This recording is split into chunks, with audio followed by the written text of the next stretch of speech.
পাশে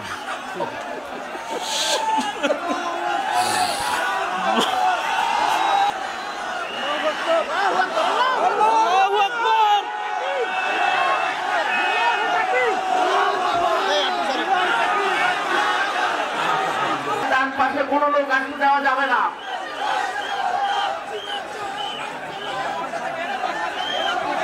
সম্মানিত সুধী মণ্ডলী, তৌহিদি জনতা,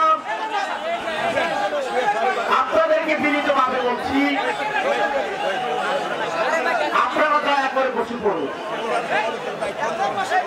আপনারা দয়া করে বসে পড়ুন।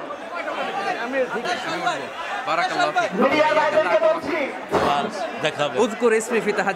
ইনশাআল্লাহ আন্তকামান জোয়ারিয়া সহ সবাইকে আদর। সম্মানিত উপস্থিতি, আর আমার প্রিয় ডক্টর মিজানুর রহমান আজহারি, 12 বছর আগে ওর এলাকায় গিয়েছিলাম আমি। ও তখন কোরআন তেলাওয়াত করেছিল। তো কোরআন তেলাওয়াত শুনে আমার ভালো লেগেছে। আমি বললাম এদিকে আয়। আমার এটিএনের একটা ছোট্ট কার্ড ছিল, ওটা দিলাম তাকে, বললাম দেখা করবি এটিএনে। গেছে।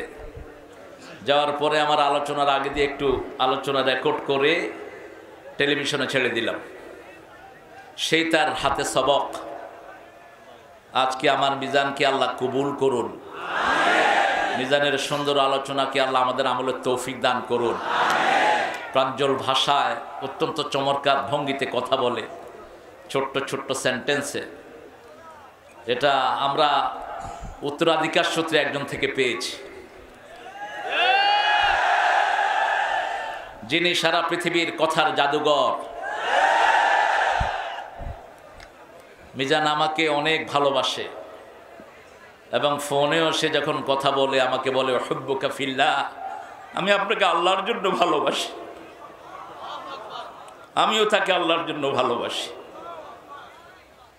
অনেক দিনের বেদনা ছিল ওর, একটু দেখা হোক, আমারও ছিল তাই। এই জন্য দুইজন একজন আরেকজনকে দেখে শান্ত থাকতে পারলাম না। এটাই আমাদের মোমেনদের পরিচয় হওয়া উচিত।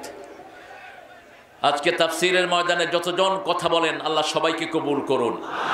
চমৎকার কোরআন থেকে কথা বলেন, যাদেরকে দেখে দেখে আমরা কথা শিখেছি, যাদের অনুপ্রেরণায় এই কোরআনের ময়দানে আমরা এসেছি, তাদের মধ্য থেকে অন্যতম হচ্ছেন আমার শ্রদ্ধাভাজন বড় ভাই আল্লামা তারেক মুনাওয়ার ভাই।